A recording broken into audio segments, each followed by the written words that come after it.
Agora é tempo de conversarmos com Sidney Nogueira, ele que é babalorixá, escritor, é conhecido no Brasil pelo livro Intolerância Religiosa e é também consultor da Unesco. Nós vamos conhecer um pouco mais sobre a história do mesmo.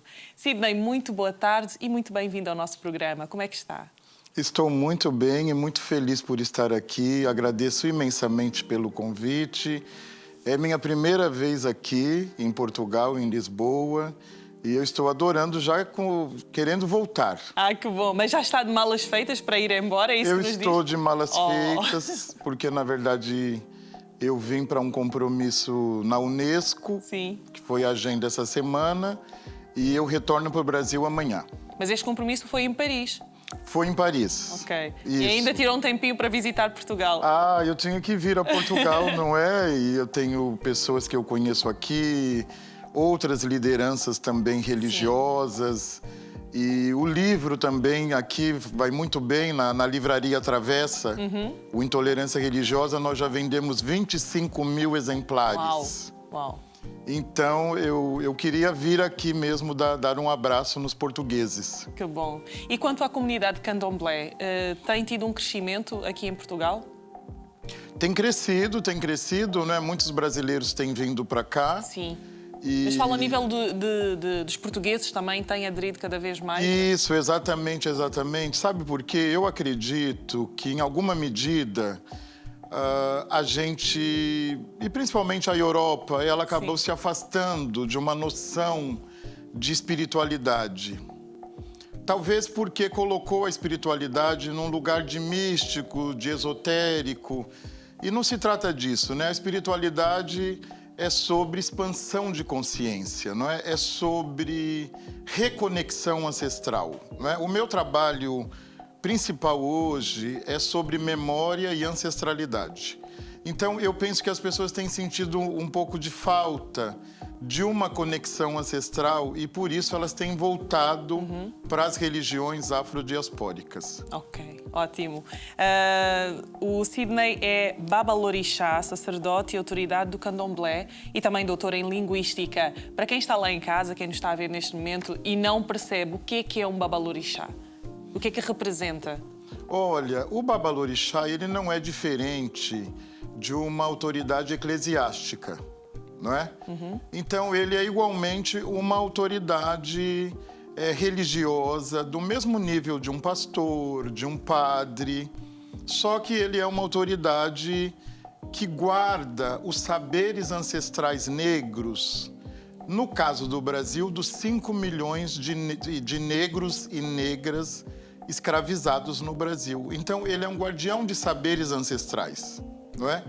Nós precisamos hoje, eu acredito que até por uma necessidade de cura, olharmos para o passado, não é? Sankofar, o pássaro sankofa que olha para o passado para entender o presente, para se curar. Então, essa espiritualidade negra, não é? Que eu pratico, ela está muito voltada para o passado. Nós acreditamos que nós somos resultado daqueles que vieram antes, não é? Então, o babalorixá, que no Brasil nós chamamos de pai de santo, ele é uma liderança de terreiro, e o nome pai é muito adequado, porque durante a escravização no Brasil, houve a destruição das famílias. Então, a mãe de santo, a Ialorixá, ou o pai de santo, o babalorixá, assumiam esse lugar de pai e mãe de uma comunidade de etnias diversas. Então, o babalorixá, ele é uma liderança de terreiro, ele é uma autoridade sacerdotal, mas, infelizmente, o racismo não permite que nós sejamos tratados com o mesmo respeito que um padre, que um pastor, não é? Por conta da melanina, por conta da origem africana, você sabe disso, sim, né? O Brasil é muito racista, o Brasil é um país racista, embora nós sejamos 56,2% de negros, não é?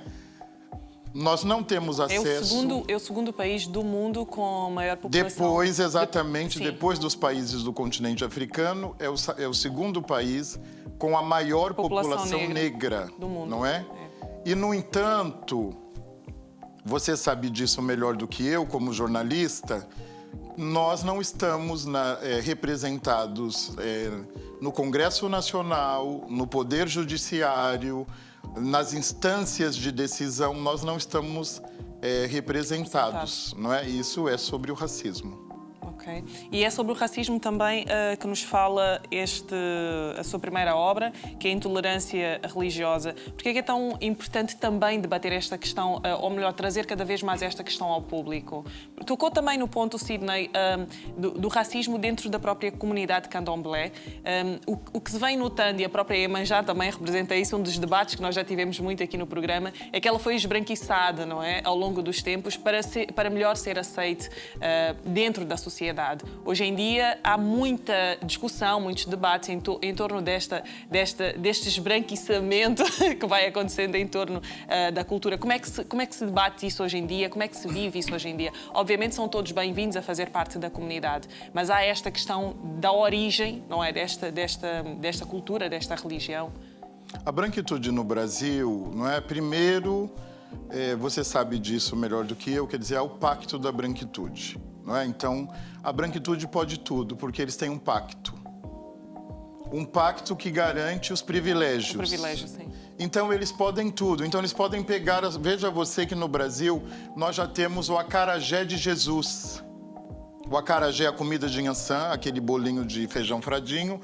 Hoje, nós temos o acarajé de Jesus. Portanto, a branquitude pega o acarajé de Inhaçã, que é a bola de fogo de Inhaçã, e pega e transfere para Jesus. Nós temos a capoeira gospel, que é uma capoeira com os cantos, os textos distorcidos, não é? Para poder atender a perspectiva das religiões hegemônicas, não é?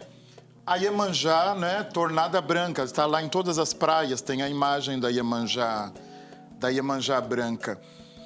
Então é próprio da branquitude pegar o que quer e fazer o que quer. É próprio deles. Eles têm esse poder de distorção e apropriação cultural. Essa é a grande verdade, não é? E como você bem disse, eu concordo plenamente. Todos, todas e todes são muito bem-vindos ao terreiro. Mas veja bem, ninguém vai a um templo budista e pega o Buda e transforma na sua cor. Ninguém vai a um templo Hare Krishna e muda a identidade do Hare Krishna. Por que as coisas pretas têm que ser sempre alteradas? Não é? Aí pega-se as divindades africanas e aí fazem dela sua imagem e semelhança. Não, o terreiro ele é negro. O terreiro é negro, as origens... O candomblé no Brasil é um território de resistência negra. Os nossos ancestrais escravizados, eu nem acredito como é que eles conseguiram fazer isso em meio a tanta crueldade. As mulheres negras, elas não sofriam, isso está nos dados históricos, menos que 10 estupros durante a escravização no Brasil. O que nós chamamos hoje no Brasil de mestiçagem é fruto de estupro do colonizador. Então, eu fico sempre me perguntando como é que os nossos ancestrais conseguiram, em meio a tanta hostilidade, a tanta crueldade, ressignificar uma África ancestral dentro do candomblé. Portanto, o candomblé é um território, é um presente, é um legado que os escravizados, com muito esforço, decidiram deixar para nós. Muito bem, vamos passar então para a Intolerância Religiosa, esta obra que também vem abordar um bocadinho da questão do racismo dentro da própria religião.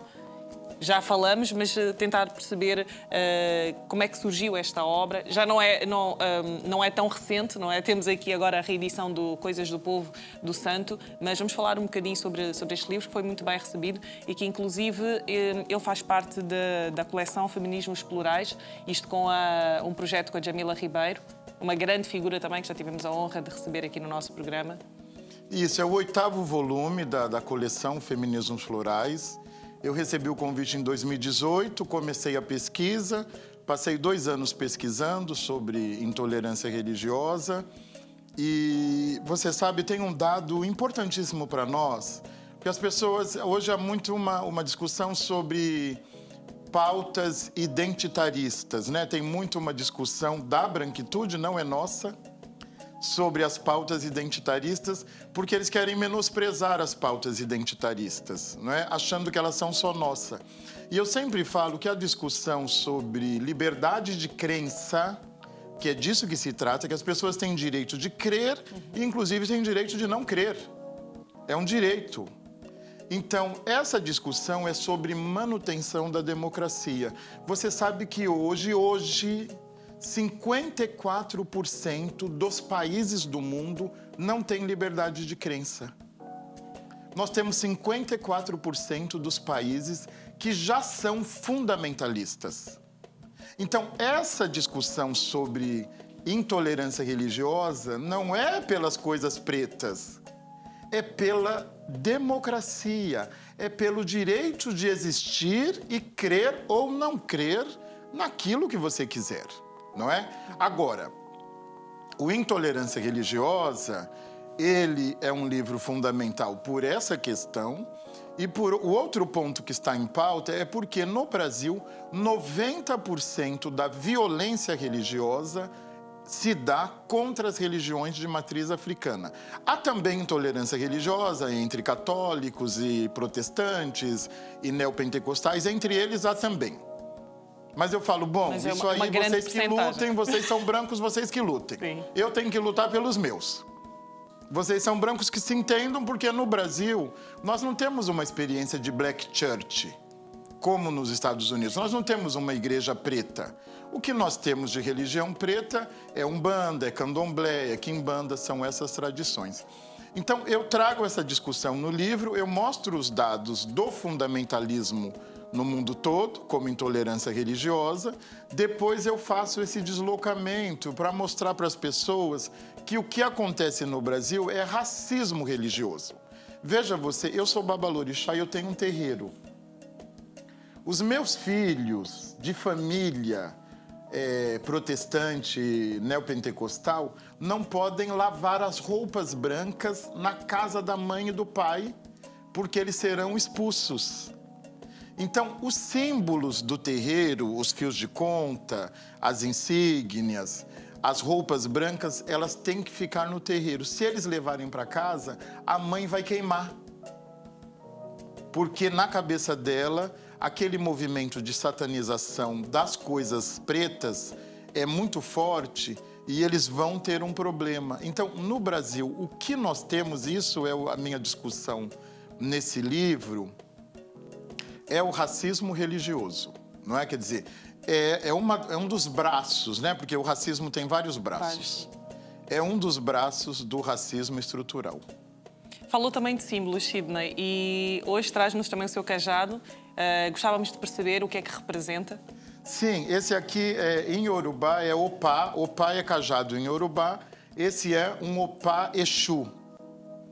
Exu é a palavra, é a comunicação, não é? Exu é a mutabilidade. Exu nos diz, aceite a mutabilidade, não é? Exu nos diz, cruze a mão única, a encruzilhada. Quando você estiver angustiado, quando você estiver sem saída, você cruza a linha reta e você cria imediatamente a dimensão Exu, que é a fertilidade. Porque quando você cruza, você criou 4 possibilidades. Você sai de um extremo e do outro e cria múltiplas possibilidades. Portanto, Exu, para mim, ele não é uma divindade, ele é tecnologia, ele é filosofia. ele tem lições poderosas para nós. Nós começamos, eu, Pai Rodney e outros babalorixás, começamos a andar com o Pai Exu, porque ele é uma das divindades mais satanizadas também na Yorubalândia e no Brasil também. Então, tem um movimento, Exu is not Satan, Exu não é o demônio. Então, eu ando com ele para as pessoas entenderem, né, que ele é um protetor, ele é um guardião, ele é o Senhor dos caminhos. E ele tudo sabe, tudo vê. Veja que ele tem um rosto atrás e na frente, porque ele vê tudo. Exu matou um pássaro ontem com a pedra que somente hoje atirou. Portanto, ele rompe o tempo, ele quebra tudo, quebra os padrões, os paradigmas. E tem sido, eu vou falar como uma pessoa de axé e babalorixá, tem sido muito saudável se aproximar da filosofia de Exu. Quando alguma coisa não dá certo, alguma coisa lhe angustia, imediatamente você chama Exu e aceita a mutabilidade da vida. Então, esse é um símbolo que tem andado conosco nesse movimento de dessatanização de Exu. E desconstrução da narrativa também, não é? Exatamente, desconstrução da narrativa. Perfeito. Muito bem, muito bem. Vamos também falar um bocadinho sobre aquilo que foi o seu trabalho agora em Paris. Eu sei que é consultor da Unesco e como é que foi estar em Paris a abordar estas questões? Eu sei que o livro também o levou para esta viagem. Acredita que é uma forma ou melhor, através da Unesco, é uma forma muito importante também de se debater estas questões cada vez mais negligenciadas, se posso assim dizer. Exatamente, não é? Quer dizer, a Unesco é um órgão que está no mundo todo, né? E com poder incontornável. Com poder político, né? A Unesco tem um poder político, tem interlocução, né? Consegue dialogar. Eu vim a convite da Embaixada Alemã, então o convite foi na Embaixada Alemã para um intercâmbio de ideias em Berlim, tanto que a minha primeira semana foi em Berlim. E aí depois tínhamos essas outras agendas para cumprir e eu acredito que, em alguma medida, mesmo com passos de formiguinha, nós começamos a ocupar os espaços, não é? E as pessoas perguntam, para quê? Ora, nós precisamos ser vistos, nós temos que naturalizar a nossa presença, não é? E aquela discussão de Jamila Ribeiro, de lugar de fala. Todos podem falar, mas se nós falamos do nosso lugar, nós sabemos o que estamos falando. Exatamente. Porque o que nós falamos também é sentido, né? Nós estávamos conversando aqui, eu toquei em questões um pouquinho mais profundas, feridas abertas pelo colonialismo, não é? Como nos diz a nossa querida Grada Quilomba, que o colonialismo é uma ferida aberta que nunca se fecha. E é verdade, nós estamos conversando sobre uma ferida aberta, não é? Quer dizer, ela nos toca profundamente. Portanto, eu estou muito feliz de conseguir essa interlocução, né, com as embaixadas, com a Unesco, e estivemos lá num departamento de cidadania e educação pela paz, que faz uma discussão de antirracismo, antissemitismo, contra a xenofobia, que são questões muito caras para mim. Sim. Muito bem, vamos então falar da reedição deste livro também, Coisas do Povo do Santo. Como é que está a correr? Eu sei que, não sei, este já está a ser comercializado aqui em Portugal também? É online, Sim, online. Online apenas. Mas eu volto depois com ele fazer? Pronto. Exato, agora Okay. eu volto, agora eu adorei. Já está em casa, não é? Muito agora, eu estou em casa. Que As bom. pessoas foram muito gentis comigo, muito acolhedoras e engraçado, não é? Que Lisboa parece o Pelourinho, é Salvador. É muito Salvador, as descidas, tem muito um clima da Bahia, Sim, de Salvador, sim. que meu pai é da Bahia, então eu tenho uma relação, embora tenha nascido em São Paulo, tenho uma relação muito forte com a Bahia, até por conta das origens do candomblé. Esse livro, ele nasce logo quando eu terminei meu doutorado, que foi em 2011, que era uma forma de agradecer aos terreiros por terem me fornecido os dados, porque eu trabalhei com os cantos de candomblé, né? Na linguística eu trabalhei com os cantos. Então eu criei esse livro de uma escrita leve, quase uma conversa, falando um pouco sobre esses saberes dentro do terreiro de candomblé, e aí eu decidi agradecer. Mas foi uma edição modesta, apenas de 1000 livros, logo no primeiro ano já se esgotou. E aí eu falei, não, eu acho que as pessoas têm que ter acesso Sim. a essa informação. Inclusive, recomenda para toda a gente. Para toda a gente. Para todas as prateleiras, Isso. para todas... Isso, quem não Independente conhece. da sua região, origem, é para todos. Isso, quem não conhece, e ele é muito levinho, eu escrevo como falo nele, não é uma leitura densa, acadêmica. Então eu falo de Ori, do orixá Ori, orixá cabeça, falo dos demais orixás, falo do modo de pensar de terreiro, como é que o terreiro pensa, por exemplo, a criança, como é que ele pensa os mais velhos. Então eu uso muitos provérbios, por exemplo, cabelo branco é coroa, falando da importância da senioridade.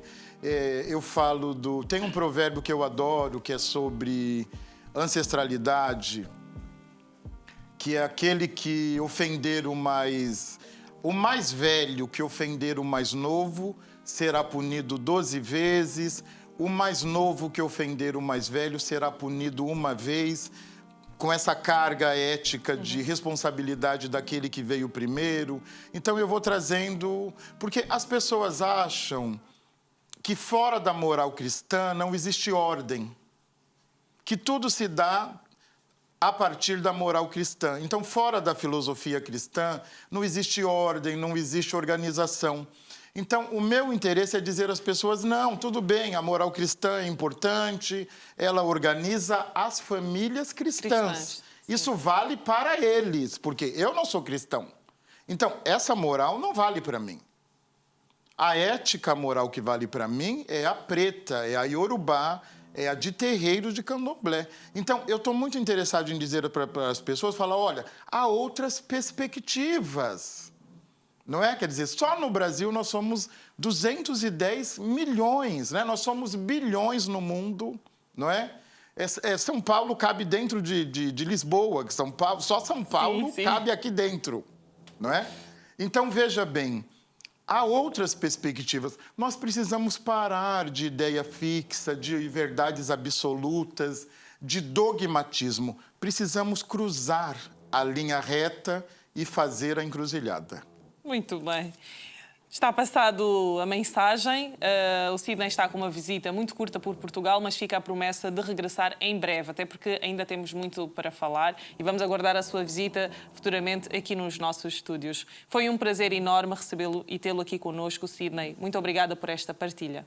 Eu que agradeço e eu quero deixar uma bênção a todos, todas e todes que estão nos assistindo, que deem cambalhota, dá uma cambalhota, se tiver com algum problema, pega, joga, se não tiver já aquele corpo preparado para isso, coloca um colchão e dá uma cambalhota para mandar uma mensagem para a vida, que você pode sempre se flexibilizar, que o corpo está vivo, dê uma cambalhota, se divirta com a vida e que haja saúde, paz e prosperidade. Muito axé. Muito axé, muito obrigada e até breve. Até breve.